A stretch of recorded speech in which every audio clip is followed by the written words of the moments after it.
One second. I had a minor technical Glitch. mishap. But we're back. We're back in town.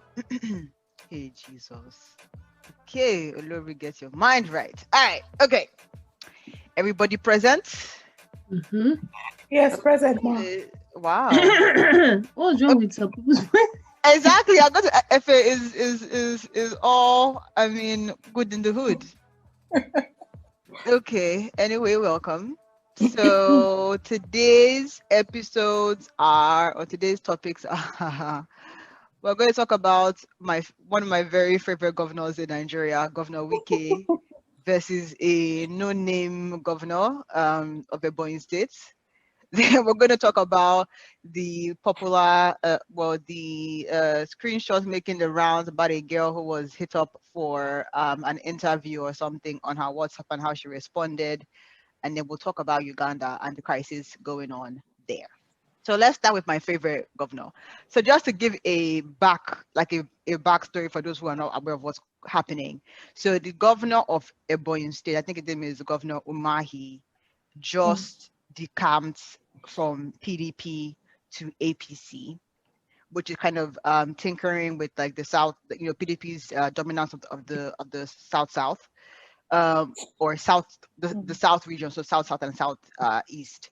Now, the back and forth is that Umahi claimed that the reason why he's leaving is because they have, after so many years, that PDP has had power, they've not done anything, right? Which is funny because Umahi has been, I think, either a party chairman in PDP. He was deputy governor for 8 years, I believe, and then now he's governor for 8 years. So I really wonder the PDP that did not do anything, if he was a part of it or not. Then he now also claimed that the reason why he's moving is because he's fighting for Igbo, for presidency to be zoned to an Igbo person for 2023, and that I guess from what he's seeing in PDP, he's not sure that that's going to happen. And so he's going to where he feels like that may be more of a possibility, that in PDP there's no consent, like there is no dialogue, there's no debate. One man, in his opinion, Wike, decides what happens, and things go like that. And so that's why he's going to APC, where he feels like his biggest dream is to see an Igbo man become president. He's not denying whether or not he has personal ambition to run for that office, but he's saying that as long as an Igbo man is there, then all of this drama is going to be for success. Now, none of his House of Rep or state rep members have decamped alongside, which is typically not a good sign. Because I think, if you remember, when Uzodinma won in the courts, right? All the, was it PDP or ABGA senators or House of Rep members who were aligned to the ex-governor decamped, or that same week, they decamped to APC. So this guy, so far, I don't think any of his state reps have decamped accordingly. And then Wike's response is that Wike's response to him is that, one, you can't say that I'm the end all be all of this party. That number one, when the last 2019 elections, that he didn't support Atiku at the primary level. He supported Tambuwal, I think is his name, and that Tambuwal didn't win at the primary. So if I had so much swag, right, why won't my guy be picked for to fly the party ticket? He also said that if he's anti-Igbo presidency, that why would he have backed Peter Obi as VP? That he and Peter are not friends in the sense that they don't go to each other's house, right? But he felt that Peter, of the names submitted, that Peter was a good candidate to him, so he backed Peter.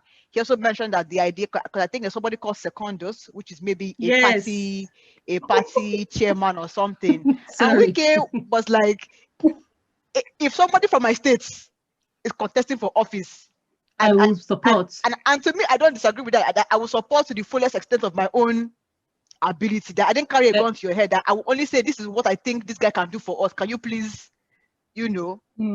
support the guy?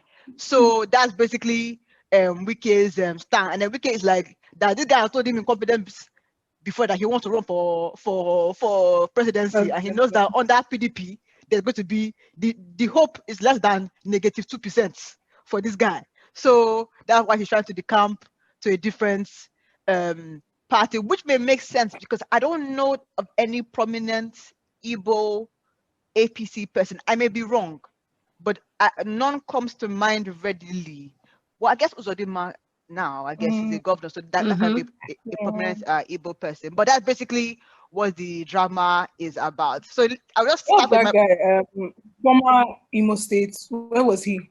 That there nonsense. Rochas, Okorocha. Oh, Rochas, yeah. He was living in PDP. Yeah. Before Uzod, Hope decamped before he got the tickets. And then now that you mentioned Rochas, though, I think Rochas is having some political higgy-haggers in the party. So I don't know if he has the same sway that he used to have before. But secondly, I think he also has recently claimed that he has heard the call of the people for him to run for presidency. So he's going to heed the call. So many people are hearing the calls now of their people to say, let me come forward. Calling them. Thank you. I will say one quick thing before I hand it over to you guys.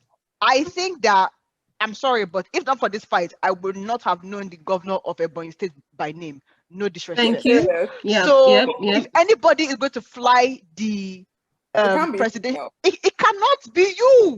No offense. Hope has a better chance than you. You get what I'm saying? It cannot be you. So, like, Ebonyi State is not even, and not to be tribalistic, but among the Igbos, no disrespect, Ebonyi is not considered core Igbo. So I will be very, very surprised that the Igbos would support or come around someone that they think is not a core Igbo person, right? You can't bring a Delta guy, which is why they don't consider Good Luck as a South, as an Igbo, like kind of like, yes, he's South, I guess, but he's not like, he's a minority in the Igbo kingdom, for better word. So I would be surprised if they pick you. But so this is a bit bold from this Ebonyi guy, but please. He's the carrier of the Southeast. That's what he said. He's the carrier. So it's a shame we don't know him. He cannot be carrying. Oh God, I don't even know where to begin. 2023 is upon us. They've started all this nonsense. Basically, I am standing with Wike. I don't know if I am biased or anything, but I'm standing with Wike because Wike said it. Let him come out and say he has personal agenda and he's not going to work with PDP. That's why he has moved to APC. And as you just said, Uzodinma moved, Shebi, he decamped and then he got tickets. So maybe this guy is thinking to himself, if it work for Peter, it work for Paul. Let him go and decamp and go to the ruling party now, and maybe they'll give me the ticket. But and it's funny because I don't know if he's popular in the Southeast, the whole of Nigeria doesn't know him. That's right. It's a different ball game. So I don't know what his aim is. And he says he wants to see first of all, he says he wants to see an Igbo president. That is his main aim. And PDP will not give him that. It's so funny. It's so funny because PDP is popular where? In the South. Like, so that should tell you that, I mean, APC is not popular is popular in the North. APC, we have already seen it in Nigeria, that APC is the party for the North. PDP, at least a lot of Southerners relate to PDP till today, even though PDP has wronged a lot of them. They rather vote PDP than APC because they believe APC is a northern party. Right. For you to come and now open your mouth and say you're going to a supposed northern party, and for him to open his mouth and say PDP has not given Igbos a platform, Ha, my dear, I don't know. I don't know what to say. I would just say that he should stop lying to himself. He should just say he has personal agenda. There are two Like, big people in the party, him and Wike, and he's not winning over Wike. So he has decided to move. He's not even on Wike's level, as in no disrespect, but he's not even on Wike's, like, when they had the issue Ebonyi State, in Edo States, right, with what's that guy's name again, Obaseki, right, and he was looking for a place to lay his head, right, when they were giving him hits in APC. I'm sure his first 3 calls were Wike was inside it. Ebonyi was not even any in fact, if you check the call history, Ebonyi was not even there. So you can tell the power that Wike has in the area to deliver, you know, his area. So even from a party politics standpoint, what can Ebonyi do for APC? I'm struggling to see what, because there is no resource per se there. They don't have the bodies no, in have, Ebonyi. I mean, they have resources like food, what? but no, I don't think they have oil that much. Food? Which food? I mean, if we look at the states in the southeast, when you're talking of states in the southeast, like you understand, the first call is not Ebonyi. Yeah. Do you understand what I mean? No. Sorry to say, they say it's not bring money. Ebonyi. They say bring money for electoral, but that's basically how it runs, right? You contribute to the election fund for presidency. How much can Umahi bring? As he's the carrier of the Southeast, so don't insult him. So to me, I'm like, Umahi, like, I mean, bless your heart for your ambition, but this is a bit ill calculated. You're not, your state is not prominent, and even you in the last 16 years of being in power in some what have you done? Have not created a name. Wike is only 8 years old in as governor, and we can see the fame noise he has made. Exactly. So what have you? So to me, this is a bit silly. It's too late. You should have started 4 years ago. Well, let me just say that Umahi is quite popular. Maybe you guys don't know him because he has done something. You guys are not current, but the guy is like, he's on the news like almost every day, because apparently he has developed, he has apparently, compared to the other 2 governors, like he has developed like Ebonyi State. I don't know, there's something, even their rice, because they're known for rice. Ebonyi rice is quite popular. So he has, I don't know, he's kind of like empowered the rice people, and then land, they have land, so he's done things. So now I'm thinking, because now that he's saying he wants to be president, maybe that's why he was doing all these things, because these politicians, they take us for I don't know what, fools. Like for fools. Like, how can you come and say you want to be president? Enugu is there, Imo is there, Abia is there, Anambra is there. Like, you get, like, you're not coming to because of words. Doesn't make sense now. Then he claims that because PDP has been, did the Southeast tell you that they don't want PDP? That you're saying PDP has been not good? Edema was in PDP. Okorocha was in PDP before he went to APC. Now you from PDP to APC. So what's the difference? Ojikalu, the main governor, the worst state in Nigeria. Uncle was in PDP and the county APC. So it's like, what is the history now? Don't like, forget Fabio. Like, it doesn't like, you get. So even if the presidency comes, even people even vote for Wike before they vote for Umahi. That's just it. Like, all this one, like, and why is it happening now? Why is it now before 2023? All this is starting now. There are 2 key issues for me. You have a lot of so it's okay. So so sorry, Umahi, if you have done some things in rice and big ups. We did not know. We didn't know you. Sorry, but the issue that I have is that for you to come out and castigate PDP, say that they haven't done anything. Exactly. You have been in PDP in position of power for at least 16 years, from deputy governor to governor, right? And so, how come? Because you are part of what you are criticizing. You also didn't do anything for 60 years. So why should we now believe you now? And then thirdly, PDP is known for zoning. That is a known PDP thing. Yes. They're known for zoning. So zoning to an Igbo president is not unheard of. They just have to agree that can an Igbo person, draw votes. That's basically what they have to just and who decide. The person will be. APC, I don't know if they have a clear zoning formula. right, in APC. And APC hasn't really done much on the Igbo front. So I don't know how you say like Igbo presidency is a big deal for Exactly. you. How is that? And APC is Doesn't where you make think sense. you would be better It doesn't make heard. sense. Like I don't even like I'm really struggling to see how APC would be the Igbo party. Like I'm really struggling because I think like and honestly, I don't think any party has decided really and truly on this Igbo presidency. So it's a bit too early, in my opinion, to start, moving based on that, because I mean, except maybe Afghano.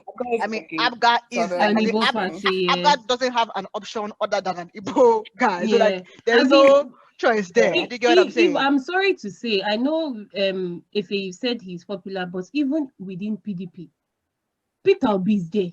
Thank First you. of all, before Peter. we now start moving down to this man, I don't understand.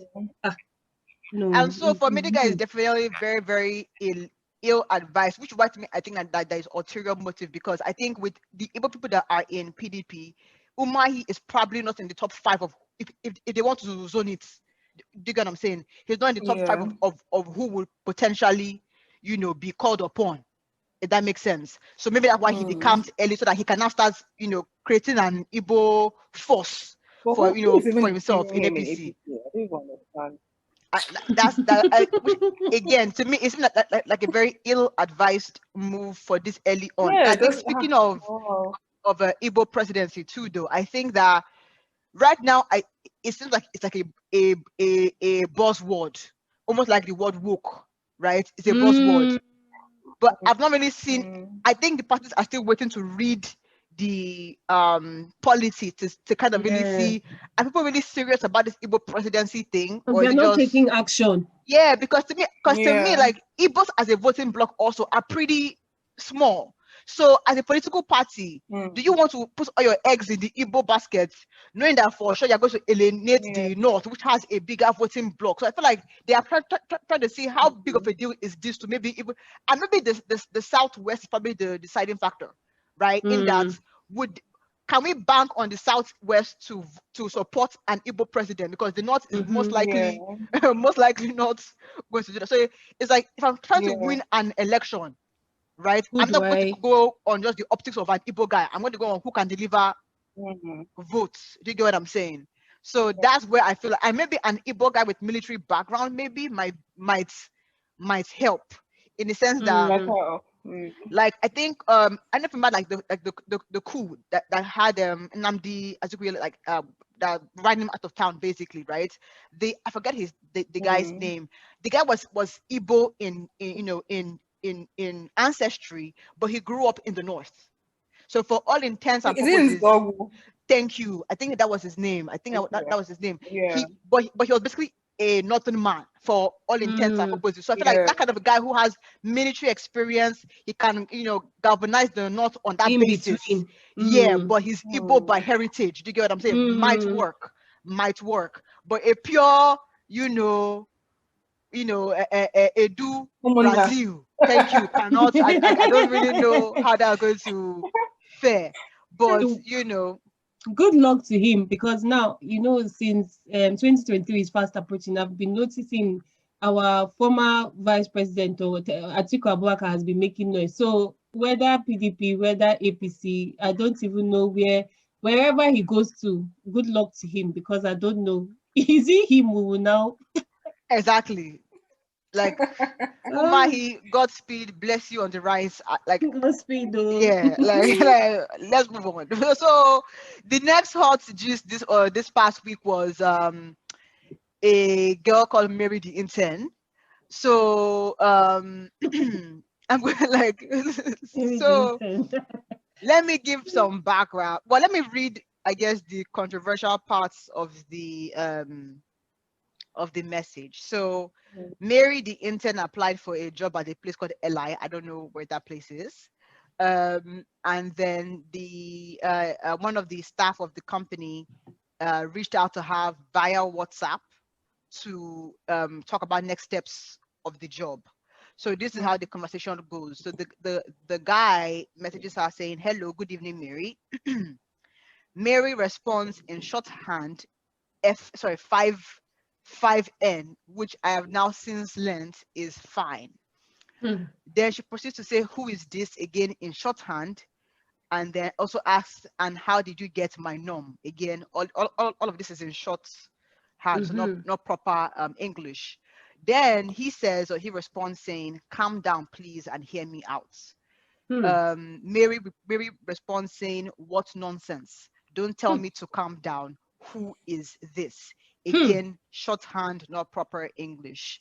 Then the person responds saying, sorry, my name is Emmanuel Kamal Mohammed from LI. You applied as an intern under web graphic design. Then she says, Jesus, I'm so sorry, sir.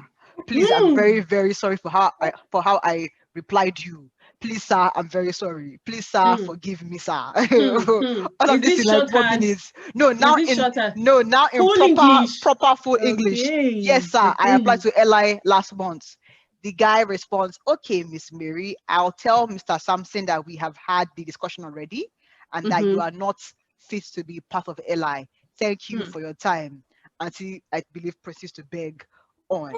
So now the controversy is that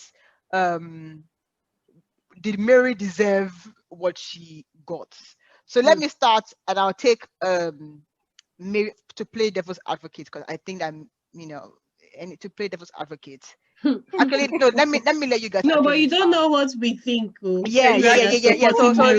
So let me let you guys speak, and then I'll comment on my devil's advocate. So who wants to get us started? If you please render your voice. Because my own issue first of all is the guy, or well, Emmanuel, yes, he's a guy. Yeah, Kamal. The recruiter was never rude. Yes. The recruiter did not come and say, the only time I will allow or side Mary is where if the recruiter came, hello, darling, because I've seen some useless people. Yeah. That one, that he's leading somewhere which might be inappropriate. But he came correct.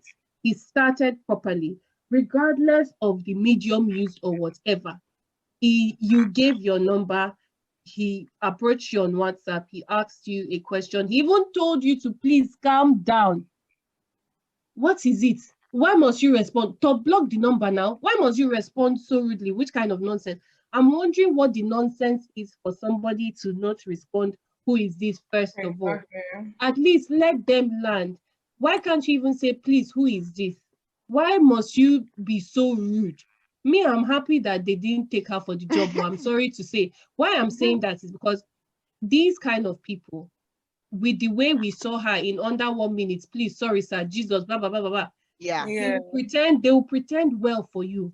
But in reality, are they doing the right thing? Are they, if they are facing a customer and they don't know the person is a customer worth potential millions, are they going to regard them properly? Right. Do they know how to talk with colleagues in the office? Because there are many things involved in working in a company. You have to be able to relate with people in humane manners, not the one that you just be opening your mouth, cha cha cha cha cha cha.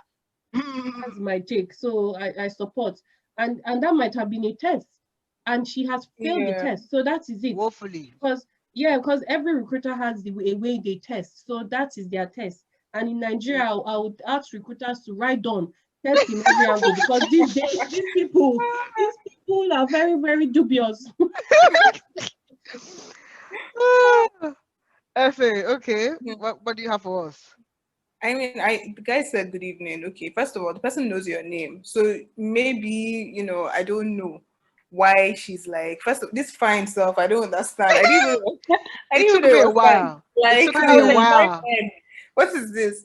So the guy, there's some times that somebody will just turn you off with something that they've done or something. And I just feel like the person that, was trying to give her the, was taking you, is just like, okay, this girl is stupid. So, auntie, no more job for you. But I don't understand why people are just rude randomly. Even if you know the person. Do you get? Maybe you knew the person at some point, or maybe there's a number that has been disturbing you. You don't know the number. That's not how you react or reply a message. So for me, definitely, I'm the kind of person that I can do what this man did.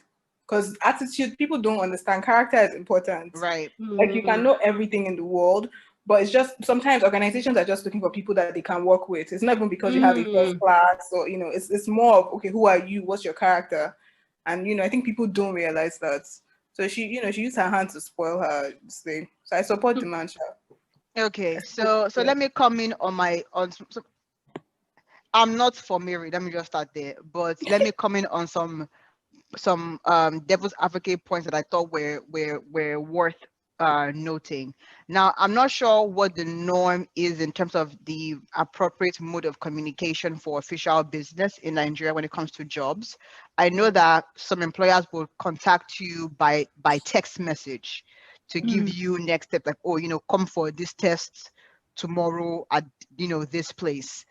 I don't know if WhatsApp is typically used for that kind of communication versus text message. So one argument that I thought was valid was you've come to her on what is a social kind of personal platform, which is WhatsApp, right? So maybe the initial shorthanding, right, can be explained or excused in the sense of, it's almost like coming to my Instagram page and trying to critique me for how I speak on there. Do you get what I'm saying? So I thought that was a fair argument in the sense that I don't know if it's the norm for WhatsApp to be the right channel for this kind of communication. So I would have excused her on that for the shorthand.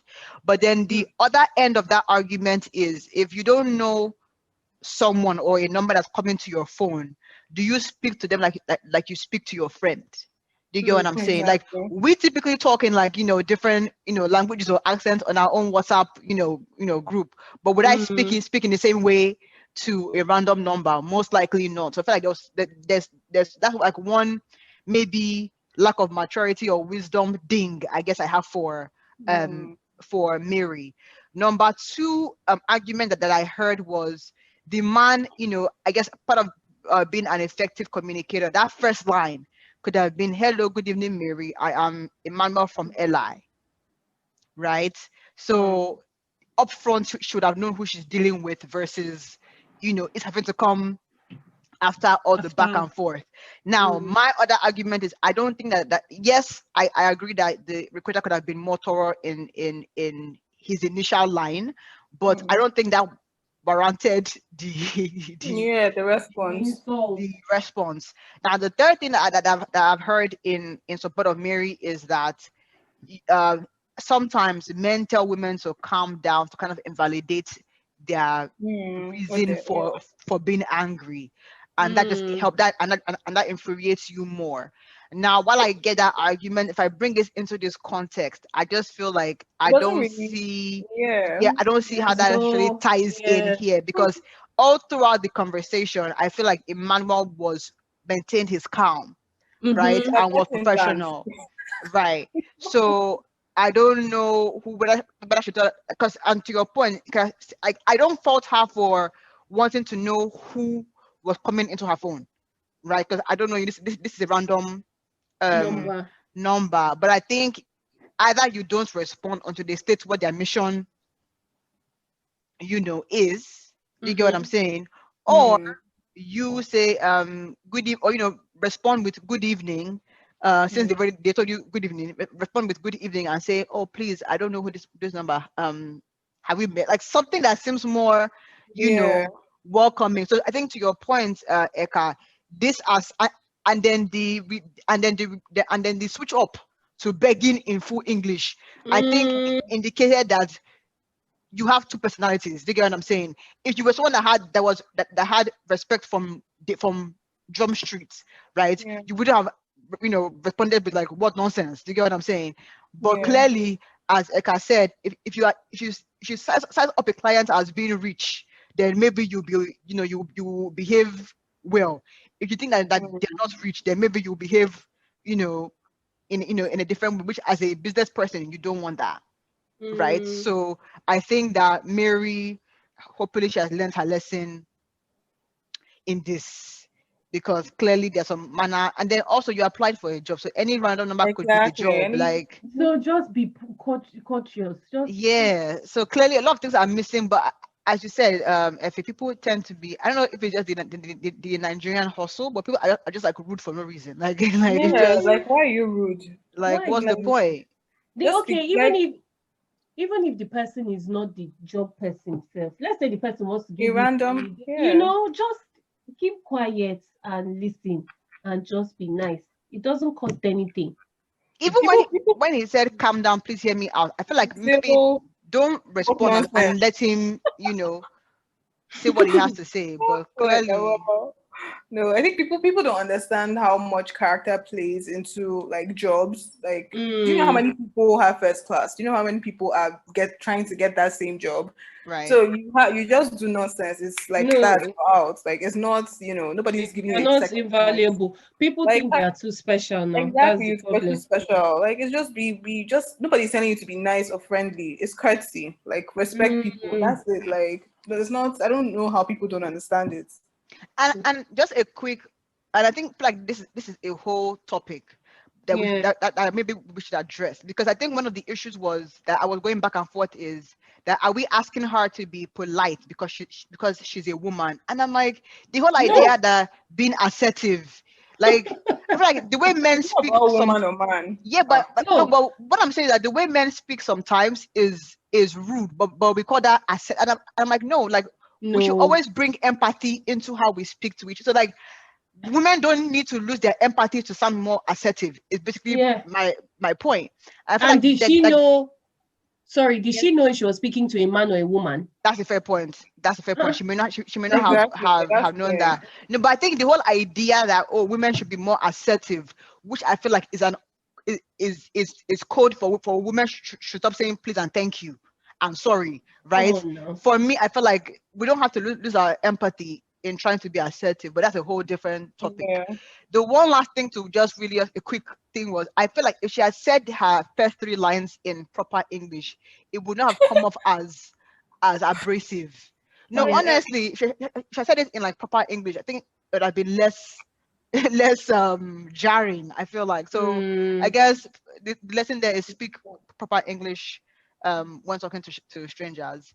Anyway, let's quickly do Uganda. So Uganda is one of many African countries, I think, going through some sort of political distress right now. Long story short, there's the opposition. I think the current president is Yuseni or Yusveni. I'm killing the name there, but basically he's running for election. I think he's been president for decades. I think, and so now, and they've always had elections, by the way, but he has always won, I believe. So now there's this new opposition guy who's come up called Bobi Wine or Bobby Wine. I think he's like a pop star or something. And so he's been arrested because on the base, and this is again some of the side effects of COVID, which is the claim is that, as part of COVID guidelines, campaigns should not be held, rallies should not be held, and Homeboy has continued with his rally, and that has led to his arrest. What do you girls think about that? You know that, by the way, apparently even the biggest opposition party to the person on his way, the candidate on his way to, I think, go and register he was diverted by police. Yeah. And there was a video of him walking without shoes and everything because police had dealt with him. So my own is not, the issue I have is that people in this life believe that they would live and die in power. Yeah. This man has been president. He has amended the constitution so that he can run for the 6th time. Yeah. How can you run for presidency 6 times? 5 times you've been president. Even when you look at the man talking, he looks old. He looks tired. Why don't you go and sit down? I think the reason why he's even intimidated by this Bobi Wine is because the guy is obviously popular with the youth. Yeah. And just like most African countries, the youth make a large percentage of the population. Yeah. So they somewhat have a voice, but they don't have a voice, if that makes sense. The issue I have with this man is, why don't you just go away, like disappear from that country. Almost 35 years now or what, even before people, there are some people that he has been the only president they've seen. Yeah. Is that supposed to be a country that is, I don't understand. It's like the country is his kingdom and he's the king, because that is the only way I can explain it. Unfortunately, they use people of the force, police, to cause brutality. And that's what you said is, what they even said is that the police spokesperson say because he planned to have a rally after he went to go and sign or whatever for his candidacy. That's Bobi Wine. He planned to. He has not done the rally. You've not seen him with people gathered. He planned to. Then you carried him and you kept him for how many hours? The same way in the other country that is their opposite people, Nigeria. People's accounts were frozen. They hadn't done anything, but they are doing things before they even do anything. It's sad. Africa just it's sad. So many people. Same way Mugabe stayed till they kicked him out finally, and then he died. Shortly after. He couldn't stay out of power. I had to. In fact.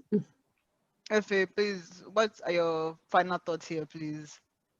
My final thoughts: God save Africa. That's what I can say. Because at this point, it's like, what is going on? All these, because I mean, obviously, it's not just Africa. We're seeing it in some other countries, small other countries out of Africa. But it's like, why can't people just do what is right? And I'm tired of thinking why. I'm not in their heads, so I can't understand it. But for the people fighting, like, I mean, you guys are strong, and we always support in any way we can, because this thing didn't start today. So it's like, I don't know if it's ever going to end, in my lifetime. I hope it does, but to be honest, there's just nothing else to say. African leaders are a huge disappointment. These people travel out, they live in luxury, so they can't see all these things. Even when they see it, they turn a blind eye. So I don't even know. It's just sad. And I think I'll give the final thoughts on it, because we have to wrap up. I'll say two things. I think one, the current president is still doing his own campaigns despite COVID guidelines. So again, if he even wants to do these things, like, at least be, seem fair. Follow your rules. Seem fair. The other thing that maybe we'll discuss this next week. I think Shewon Kuti, and again, I probably haven't given that guy enough props, but he had an interview with Arise TV, and he talked about how we keep on saying we need youth leaders, and he was like, the youth don't have the experience or the resources to be leaders. And he made a very fair argument. He said that if you want to see the outcome of how your country is doing, look to your youths. So I think that the youth are clamoring for change in their different countries, but he's like, the power still lies with the older people. They are the ones that have to make the change, not waiting for the youths, right? And so I think it's back to the point of, like, the youths have a voice, but voice without power is noise. Do you get what I'm saying? So and I think we're seeing that in Uganda, because this Bobi Wine guy didn't look like he had too much money, no offense. So I don't really know what he can do as far as running a campaign in a country where your president has been president 6 times, right? So, and then I think, to your point of why we keep doing this, is power of incentives. Like, it's easy to want to change the world, but then when you get in there and you're living large and you're comfortable, you forget your perspective. Do you have the same incentive to do right when you don't have the same problems anymore? That's where I feel like Africa continues to break down. Is our incentives are very personal. They're very personal. It's very me. Like that whole you community thing, I feel like it ends in the village, not in our politics.